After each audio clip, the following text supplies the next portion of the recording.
창세기 20장 1절부터 7절입니다. 창세기 20장 1절부터 7절까지. 아브라함이 거기서 네게부 땅으로 옮겨가 가데스와 술 사이 그랄에 거류하며 그의 아내 사라를 자기 누이라 하였으므로 그랄 왕 아비멜렉이 사람을 보내어 사라를 데려갔더니 그 밤에 하나님이 아비멜렉에게 현몽하시고 그에게 이르시되 내가 데려간 이 여인으로 말미암아 내가 죽으리니 그는 남편이 있는 여자입니다. 아비멜렉이 그 여인을 가까이 하지 아니하였으므로 그가 대답하되 주여 주께서 의로운 백성도 멸하시나이까. 그가 나에게 이런데 누이라 하지 아니하였나이까. 그 여인도 그는데 오라비라 하였사오니 나는 온전한 마음과 깨끗한 손으로 이렇게 하였나이다. 하나님이 꿈에 또 그에게 이르시되 내가 온전한 마음으로 이렇게 한 줄을 나도 알았으므로 너를 막아 내게 범죄하지 아니하게 하였나니 여인에게 가까이 하지 못하게 함이 이 때문이니라. 이제 그 사람의 아내를 돌려보내라. 그는 선지자라.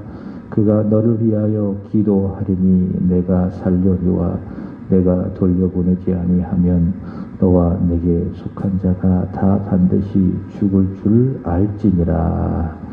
아멘. 오늘의 맥체인 성경 읽기 범위는 본문이 있는 창세기 19장이고 신약 성경은 마태복음 19장, 사도행전은 19장, 그 다음에 구약 성경은 느헤미야입니다. 오늘 말씀의 큰 주제는 다시 말해 이 네 장에 공통적으로 있는 큰 주제는 무엇인가? 기도라 할 수 있습니다. 창세기 20장에는 아브라함의 기도가 있고 마태복음 19장에는 예수님의 기도, 특별히 안수 기도가 있고 느헤미야 9장에는 느헤미야와 이스라엘 자손들의 기도, 회개 기도가 있고요.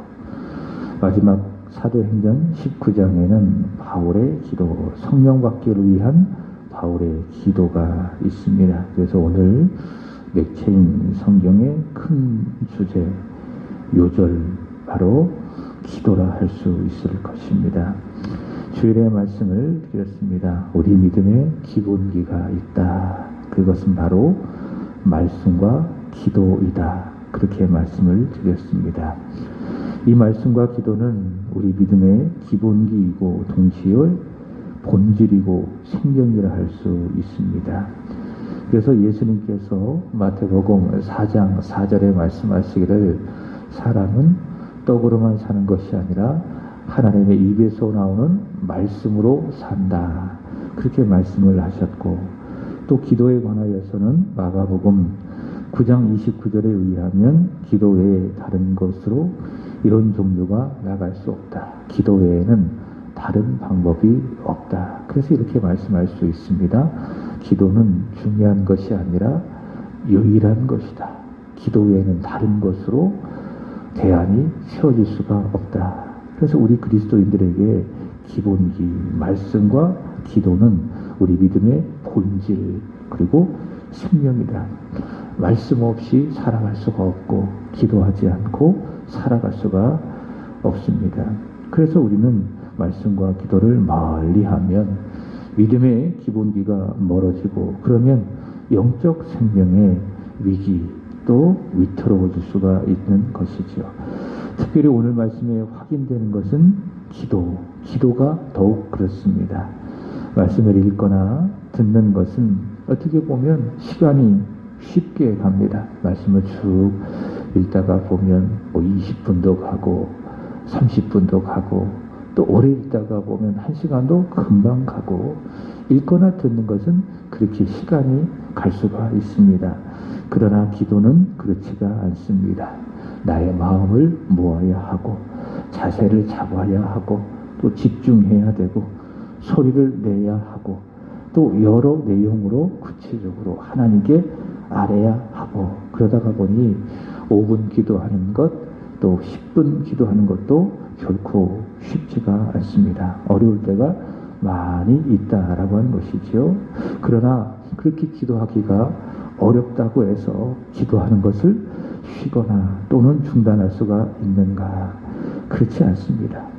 만약 기도를 중단하면 그것은 마치 호흡을 중단하는 것과도 같습니다.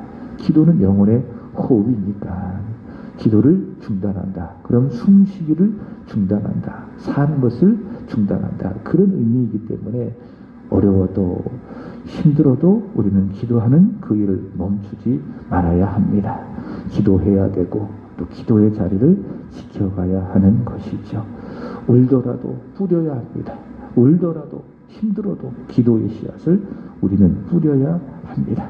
그래야 내 영혼이 살고 내 믿음이 살고 내 가정이 살고 내 교회가 더 나아가 이 나라가 사는 것입니다. 기도해야 사는 것입니다. 오늘 읽을 4장에 나오는 기도, 이 기도를 순서에 대해서 전하려고 합니다. 먼저 함께 읽은 본문이 있는 창세기 20장은 아브라함의 기도를 말씀하고 있습니다. 창세기 20장은 자신의 목숨을 지키기 위해서 아내 사라를 누이라고 속인 아브라함의 불신앙을 전하고 있습니다. 이 불신앙은 첫 번째가 아닙니다. 이 불신앙은 두 번째 불신앙입니다. 창세기 13장에 보면 아브라함은 애굽에서도 똑같은 이 실패를 저질렀습니다. 그 실패를 또다시 20장에 와서 그랄에서도 반복하고 있습니다. 이런 아브라함을 바라보며 나를 돌아봅니다. 우리를 돌아봅니다. 우리가 넘어지는 것, 우리가 영적으로 실패하는 것은요, 새로운 문제가 아니라는 거예요. 대부분 그렇습니다. 전에 겪었던 문제, 반복적인 그런 문제, 그 문제에 우리가 넘어지기도 하고 실패하기도 하고, 근데 우리는 그 문제를 반드시 넘어서야 합니다. 그 문제를 넘어서야, 반복적으로 넘어지는 그 문제를 우리 넘어서야 우리 안에 영적인 성숙이 있습니다. 같은 문제를 반복하거나 또 반복적으로 실패하고 넘어지면 절대로 우리 믿음에 성숙과 도움이 있을 수가 없습니다.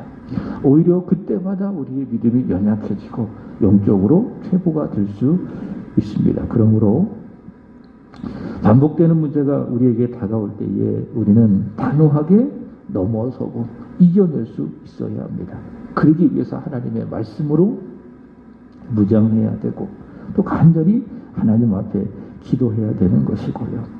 지금 아브라함이 다시 자신의 생명을 스스로 지키기 위해서 아내 사라를 자기 누이라고 하고 있습니다. 처세하는 거죠. 처세술로서 자기의 목숨을 그랄에서 보존하고자 하는 것이죠. 아브라함의 믿음은요, 그렇게 해서는 안 됩니다. 아브라함의 생명은, 아브라함의 목숨은 처세술로 지켜지는 것이 아닙니다. 하나님이 지켜주십니다. 그 하나님을 믿는 믿음으로 아브라함의 생명이 지켜지는 겁니다. 또 하나님이 그렇게 하시지 않습니까? 하나님이 아브라함을 부르실 때에 너로 말미암아 모든 민족이 복을 받게 하겠다. 너로 인하여 큰 민족을 이루게 하겠다. 그 하나님의 약속이 있다면 아브라함의 목숨을 하나님께서 책임져 주시는 겁니다. 아비멜렉이 아무리 강력한 힘이 있다 할지라도 아브라함이 쓰는 이 처세로 아브라함의 생명이 지켜지는 것이 아니라 하나님의 약속이 있고 또 하나님의 말씀이 있기 때문에 하나님은 아브라함을 지켜주는 것이고요. 그러면 아브라함은 하나님을 신뢰해야 될 것인데 아브라함은 지금은 그 하나님을 신뢰하지 않는 것이죠. 또 다시 그는 자신의 목숨을 지키기 위해서 자기의 아내를 누이라고 속이고 있습니다. 그리고 보시기 바랍니다. 사라는 어떤 존재인가? 사라는 하나님이 주실 언약의 사람 이삭을 낳을 몸입니다. 그래서 하나님께서는 아브람도 지켜주시고 또 사라의 목숨도 보호하시고 사라의 몸도 지켜주시고 왜 언약을 이어갈 존재이기 때문에. 그러나 아브라함도 또 사라도 불신앙으로 아비멜렉의 아내가 되는 것을 본다면 사라가 하나님의 이 계획에 문제가 다시 생기게 되는 것이죠. 그 아브라함의 불신앙으로, 또 사라도 그렇고, 이런 이들의 실패로, 이런 넘어짐으로 하나님께서 아브라함을 통해서 하나님의 계획을 이루어가게 하겠다라고 하는 하나님의 계획에 이제 문제가 생기고 차질이 생길 수밖에 없는 겁니다. 언제요? 만약 사라가 아비멜렉의 아내가 되어지면. 자, 그래서 오늘 본문 20장 6절의 말씀을 보시면 어떻게 하십니까? 하나님이 개입하시는 거예요. 아비멜렉으로 하여금 사라의 몸에 손을 대지 못하도록 하나님께서 간섭하시는 거예요. 6절 보시면은 하나님이 꿈에 또 그에게 이르시되 내가 온전한 마음으로 이렇게 한 줄을 나도 알았으므로 너를 막아 내게 범죄하지 아니하게 하였나니 여인이 가까이 하지 못하게 함이 이 때문이니라. 하나님께서 어떻게 하셨다고요? 막으셨다. 하나님께서 아비멜렉으로 하여금 사라를 건드리지 못하도록, 사라를 범하지 못하도록 하나님께서 막으셨다. 왜 그런가요? 사라는 하나님의 언약을 이루어갈 사람이기 때문에, 사라의 몸에서 아브라함을 통해서 이삭이 태어나야 하기 때문에 하나님께서는 아비멜렉을 이렇게 꿈에 막으신 것이죠. 이렇게 하나님께서 개입하시자 사라가 지켜지는 거죠. 하나님의 언약이 신실하게 이루어가는 것이죠. 그리고 중요한 것이 무엇인가 하면은 7절입니다. 이제 그 사람의 아내를 돌려보내라. 그는 선지자라.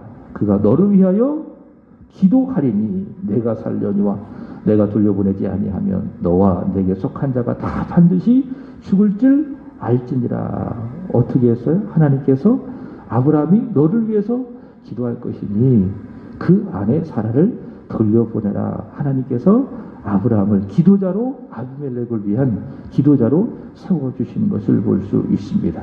아브라함이 하나님께 기도하면 하나님이 아비멜렉과 그의 아내와 여종을 치료하셔서 출산하게 하실 것이다. 바로 그것을 하나님께서 말씀하셨고요. 과연 그대로 됐습니다. 읽지는 않았지만 17절, 18절 보시면은 아브라함이 하나님께 기도했어요. 그러자 하나님께서 응답하셨어요. 하나님이 아비멜렉과 그의 아내와 여종을 치료하셔서 그들로 하여금 출산하게 하셨다. 하나님께서 아브라함의 기도를 들으시고 응답하사 닫힌 태의문을 열어주셨다라고 하는 거죠. 아브라함은 불신앙을 가졌어요. 그래서 또다시 실패했어요. 그러나 하나님은 자비로우셔서 아브라함의 기도에 응답해 주심을 보여주고 있습니다. 여러분, 이런 불신앙을 가지고 있는 실패한, 다시 넘어진 아브라함의 기도에 하나님께서 응답하셨다면 믿음을 가지고 기도하는 우리, 하나님께서 안 들으시겠는가? 하나님께서 응답하시지 않겠는가? 아니죠. 이런 아브라함의 기도도 하나님이 들으셨다면 믿음을 가지고 하나님 앞에 나아가 간절히 구하는 우리의 기도, 우리의 간구를 하나님은 들으신다. 그리고 응답하신다라는 거예요. 마태복음 19장으로 가보시면 예수님의 기도가 나와요. 특별히 예수님의 기도는 안수기도입니다. 자, 먼저 예수님은 어떤 분이신가? 예수님은요, 기도하셨던 분이십니다. 예수님은 하나님이십니다. 기도를 명령하시고 또 기도를 응답하시는 하나님이십니다. 그럼에도 불구하고 예수께서 이 세상에 계셨을 때에 예수님은 기도하셨다. 그래서 예수님은 기도의 사람, 늘 기도하셨던 분. 누가복음 22장 39절의 말씀을 보시면 예수님께서는 습관을 따라 기도하셨어요. 그 거룩한 습관을 갖고 계셨어요. 늘 아무리 힘들어도, 아무리 바빠도 예수님 거룩한 습관을 따라 아버지 앞에 나가 늘 기도했습니다. 우리는 그렇지 않아요? 우리는 때로는 어려우면은, 피곤하면은, 시간이 없으면은 기도하는 거 쉬잖아요. 기도하는 거 거르잖아요. 그게 어떻게 보면 우리의 습관이라고 할 수 있을 것입니다. 좋지 못한 습관이죠. 거룩한 습관은 무엇입니까? 어려워도, 힘들어도, 피곤해도 항상 그 습관을 따라 하나님 앞에 나와 기도하는 것, 그게 하나님이 기뻐하시는 거룩한 습관이 아니겠습니까? 예수님께서는 바로 그 습관을 따라 아버지 앞에 나가 늘 기도를 하셨어요. 사도 바울은 예수님의 기도에 대하여 말씀하기를 로마서 8장 34절의 말씀을 보시면 예수님은 누구신가? 죽은 자 가운데서 다시 살아나신 예수 그리스도. 그분은 지금 어디에 계실까요? 하나님 보좌 우편에 계신다. 그리고 이렇게 말씀합니다. 우리를 위하여 간구하신다. 예수 그리스도 이 세상에서도 습관을 따라 기도하셨고 지금도 하나님 보좌 우편에서 우리를 위하여 기도하신다. 우리를 위하여 간구하신다. 그럼 무엇을 위해서 간구하는가? 누가복음 22장 32절의 말씀을 보시면 이런 말씀이 있습니다. 예수님께서 베드로를 향하여 하신 말씀인데, 내 믿음이 떨어지지 않기를, 나의 믿음이 흔들리지 않기를, 더 나아가 내 믿음이 소멸되지 않기를, 나의 믿음이 떨어지지 않기를 예수님께서는 간절히 하나님 보좌 우편에서 우리를 위하여 기도하고 있다라고 하는 거죠. 그래서 오늘 내 안에 믿음이 있고, 이 믿음이 어제와 똑같이 오늘도 지켜질 것을 기대할 수 있을 것이고, 앞으로 내가 이 믿음으로 살고 믿음으로 승리하고 이 믿음을 가지고 천국에 들어갈 수 있는 확신을 갖고 있는 것은 내 덕이 아닙니다. 내 노력 때문에 그런 것이 아닙니다. 다 예수님 하나님 보좌 우편에서 나를 위하여 내 믿음이 떨어지지 않기를 기도하고 계시기 덕분이다 라고 하는 것이죠. 마태복음 19장에서는 그렇게 예수님 기도하시는데요, 특별히 어린 아이들을 위해서 안수하면서 기도하시는 것을 볼 수 있습니다. 우리의 기도를 들으시는 하나님, 또 예수님 뭐라고 말씀을 하셨는가? 예수님 어린 아이들을 위해서 안수하며 기도하시는데 그분이 뭐라고 말씀하셨는가? 마태복음 19장 26절은 이렇게 이야기합니다. 하나님은 전능하시다. 사람으로는 할 수 없으되 하나님은 다 하시는 하나님이시다. 바로 예수님은 그 하나님께 간절히 기도한 거죠. 그 하나님께 안수하며 아이들을 위해서 축복하며 기도한 것이죠. 여러분, 그렇습니다. 우리가 기도할 때 하나님은 살아계십니다. 우리는 벽을 향하여, 없는 존재를 향하여 기도하는 것이 아닙니다. 우리는 살아계신 하나님께 기도하는 겁니다. 그 하나님은 어떤 하나님이시냐? 전능하신 하나님이십니다. 능치 못한 것이 없으신 전능하신 하나님. 사람으로는 할 수 없지만 하나님으로는 다 하신다. 전능하신 하나님이시다. 우리는 이런 믿음을 가지고 하나님 앞에 기도해야 되는 것이죠. 예수님이 바로 그런 믿음을 가지고 기도하셨고, 또 예수님이 그 하나님에 대하여 이야기하였고, 아브라함도 그렇게 기도하지 않았겠어요?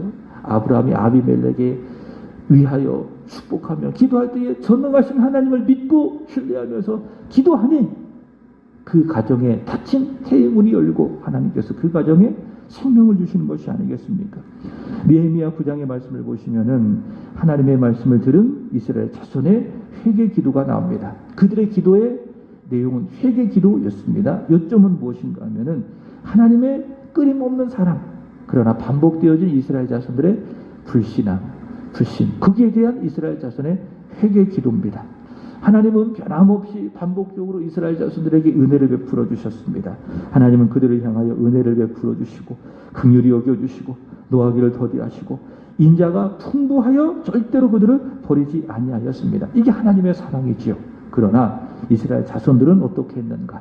반복적으로 불순종하며 하나님을 버렸습니다. 그러나 그들의 불순종보다 하나님의 은혜가 크기 때문에 하나님 그들을 용서하시고 그들을 다시 품어주시고 그들을 버리지 아니하시고, 이 하나님에 대하여 자신들의 죄를 고백하고 자백하고 드려지는 회개기도, 그것이 바로 느헤미야 9장에 나와 있습니다. 그들은 회개합니다. 금식하며 하나님 앞에 기도합니다. 그리고 하나님은 이 기도를 기뻐하십니다. 왜냐하면 하나님은 의로우신 하나님, 죄를 미워하시는 하나님, 그러나 동시에 긍휼이 많으신 하나님이시기 때문에 그들이 회개할 때에 하나님은 들으시고 용서하여 주십니다. 마지막 사도행전 19장에 보면 사도 바울의 에베소 전도가 등장을 합니다. 바울의 기도인데요. 에베소에 도착한 바울은 에베소에서 어떤 제자들을 만나서 그들에게 물습니다.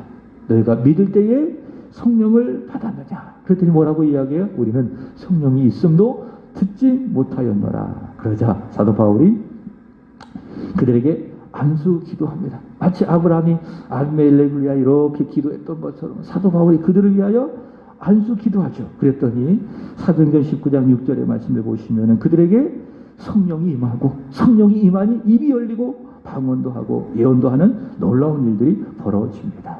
기도하면 응답이 있다. 기도하면 사람으로는 할 수 없지만 모든 것을 하시는 전능하신 하나님이 응답하시는데, 특별히 바울의 기도에 의한다면 성령이 그들에게 주어진다라는 것을 볼 수가 있습니다. 누가복음 11장 13절의 말씀처럼 누가 성령을 받습니까? 기도하는 사람이 성령 받는 거예요. 구하는 자에게 성령을 주시지 않겠느냐. 사도 바울이 안수하며 기도할 때에 구하는 그들에게 성령이 주어지는 것을 볼 수 있습니다. 자, 말씀을 마칩니다. 하나님은 어떤 하나님이신가? 사람으로서는 할 수 없으되 하나님으로서는 다 할 수 있느니라. 하나님은 전능하신 하나님, 우리가 기도할 때에 응답하시는 하나님, 그 하나님 앞에 우리가 이 시간 회개 기도도 하고 또 믿음으로 구하면 하나님은 우리에게 가장 좋은 것을 주십니다. 주일에 말씀을 드렸던 것처럼 자식에게 좋은 것으로 줄 줄 알거든 하물며 아버지께서 구하는 자에게 좋은 것으로 주시지 않겠느냐. 우리가 기도하면, 우리가 간구하면 하나님은 어떻게 하신다? 응답하신다. 그리고 우리에게 하나님의 때에 가장 좋은 것을 우리에게 주신다. 특별히 가장 좋은 게 뭐예요? 저는 믿어요. 성령이라고요. 그래서 성령은 누가 받죠? 구하는 사람이 받는 거예요. 기도하는 사람이 받는 거예요. 두드리는 사람이 성령을 받게 되는 것입니다. 우리는 하나님 앞에 열심히 기도하고 회개 기도하고 믿음으로 기도하고 믿음으로 구해서 성령을 받고 성령 충만하면서 이 어려운 세상도 이겨내고 모든 환경의 고통들도 또 어려움도 넉넉히 이겨내는 저와 여러분이 되어야 될 줄로 믿습니다. 오늘도 기도로 살아가고 기도로 승리하는 저와 여러분이 되기를 주의 이름으로 축복합니다. 기도드리겠습니다. 좋으신 하나님 찬양합니다. 감사합니다. 오늘도 귀한 날을 주시고 하나님의 말씀을 통하여 특별히 기도의 복음을 우리의 귀에 들려주셔서 감사합니다. 잊지 않게 하시옵소서. 불신앙, 실패했던 아브라함, 그럼에도 불구하고 하나님의 자비로 아브라함을, 사라를 구원하시고 특별히 아브라함이 아비멜렉을 위하여 기도할 때에 전능하신 하나님이 들으셔서 다친 아비멜렉의 가정에 태문을 열어주셔서 응답하여 주심으로 말미암아 귀한 열매를 갖게 하여 주신 하나님 찬양합니다. 예수님 새벽 이슬을 맞으며 습관을 따라 기도하셨습니다. 지금도 하나님 보좌 우편에서 우리를 위하여 우리 믿음이 떨어지지 아니하기를 간절히 기도하고 계시나이다. 그리고 사도 바울 안수하면 기도할 때에 성령이 임하였나이다. 느헤미야와 이스라엘 자손들 하나님 앞에 금식하며 기도할 때에 하나님이 그들의 기도를 들어주셨나이다. 오늘도 이런 귀한 말씀을 통하여 기도에 대한 복음을 우리가 들었사오니 하나님 믿음 주셔서 우리도 예수님처럼 거룩한 습관을 주셔서 기도의 자리를 지켜가게 하여 주시고 전능하신 하나님을 믿고 신뢰하는 그 마음으로 하나님 앞에 부지런히 믿음으로 구하고 찾고 두드리게 하여 주옵소서.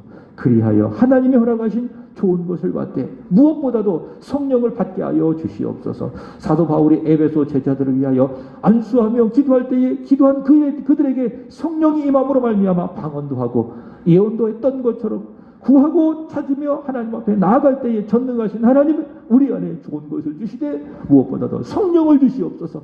성령의 충만함을 허락해 주셔서 성령의 충만한 가운데에 믿음 생활도 하고 이 세상을 살아내어 하나님의 영광을 위하여 살아가는 저희들 되게 하여 주시옵소서. 뒤로 물러가는 자 되지 아니하게 하여 주시고 힘써 모든 일에 전진하고 승리하는 하나님의 백성들 우리 세안의 모든 성도들이 되게 하여 주시옵소서. 하나님 오늘은 3구역을 위하여 기도드립니다. 정순복 집사님, 박종수 씨, 박범진 씨, 선우 씨, 허진목, 박수연 권사님, 허창희, 허찬미, 최석진, 정순영 집사님, 최효진, 최병우, 하나님 이들의 가정 위에, 이들의 자녀 위에, 이들의 일터 위에 오늘도 하나님께서 부으시는 은혜와 축복이 있게 하여 주시옵소서. 때를 따라 돕는 은혜의 손길도 있게 하여 주시고 필요한 것 채워주시되 부족함 없이 넉넉히 채워주시기를 간절히 원하나이다.